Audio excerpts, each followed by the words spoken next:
Uh, in case I worry about my vitamin C intake, what are some decent sources besides lemon juice? You don't need it, mate. You don't need it. All you'll do is produce oxalate. You don't need it, believe me. Hydroxyproline and hydroxylysine, you can actually get that from preformed in animal foods, in meat. It's already there.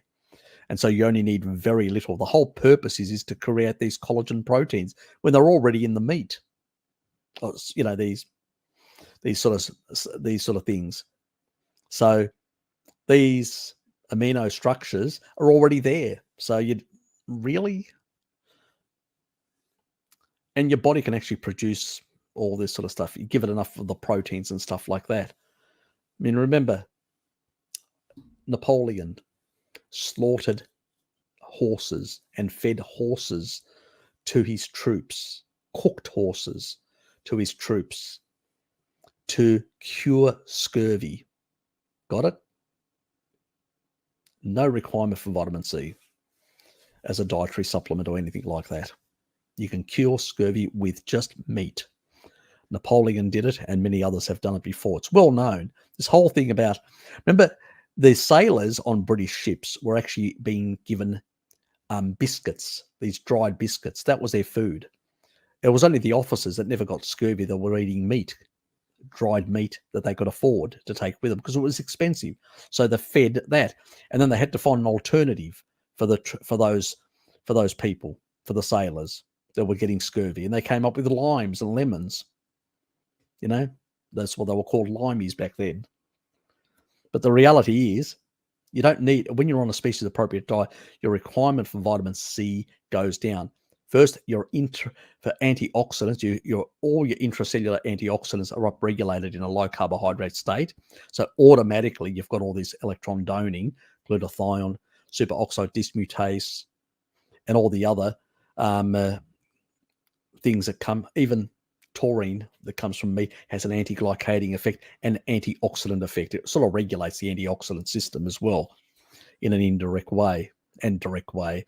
So yeah, that's why I call it a master, like a master controller. But basically, you use glutathione as your primary. All animals that don't synthesize vitamin C actually use uric acid as their prime antioxidant, plus they use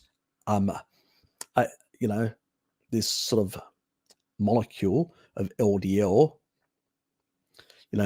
which is the LP little a, as it's called. It's got a little, like an LDL with a tail, and that LP little a is a reparative system. That's what it uses. So you don't need the vitamin C there to be a cofactor specific enzymes of the animals that produce vitamin C to basically then go and stitch up the collagen damage. You use LP-A with that, which stitches it all up, and that's why you've got that until you basically build you build a layer and slowly of calcium to calcify it. No different than when you scratch your hand, it creates like a healing of a substance, which is a lot of collagen and basically cholesterol, collagen, and basically some calcium, and then it will clear off as it heals from underneath. But if you assault it continuously by scratching it, or you assault it internally, your endothelium, you're going to get these problems. Pretty much your body can heal all these things, these collagen related, as long as you give it the nutrition. We do not need much. Now, we need very minuscule amounts of vitamin C. The problem is when we consume sugar, because they go through the same GLUT receptors, GLUT4 receptor in particular, what happens is it always prioritizes, that receptor always will prioritize glucose over vitamin C.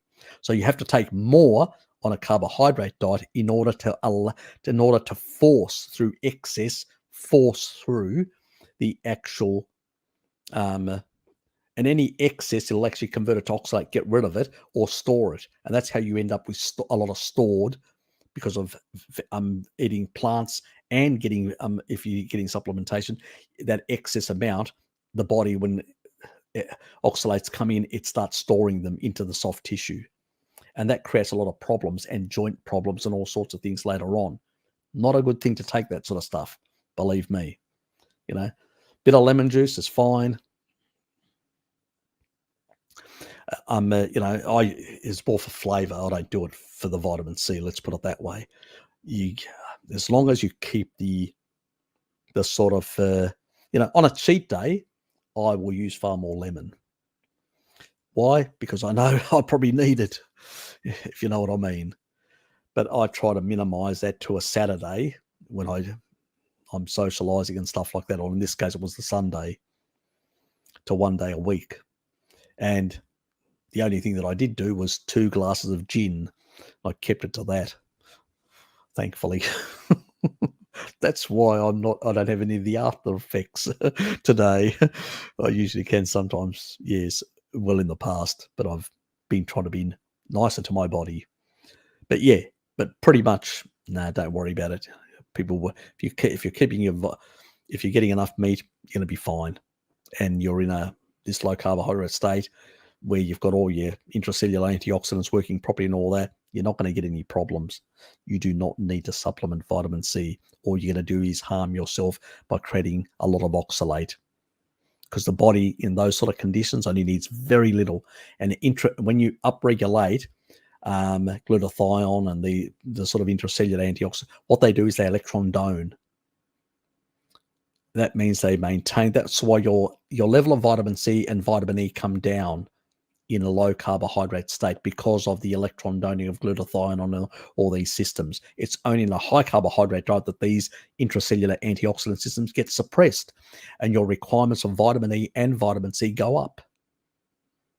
So that's the difference. So don't put in the sugary stuff, and you won't need to worry about vitamin C or vitamin E.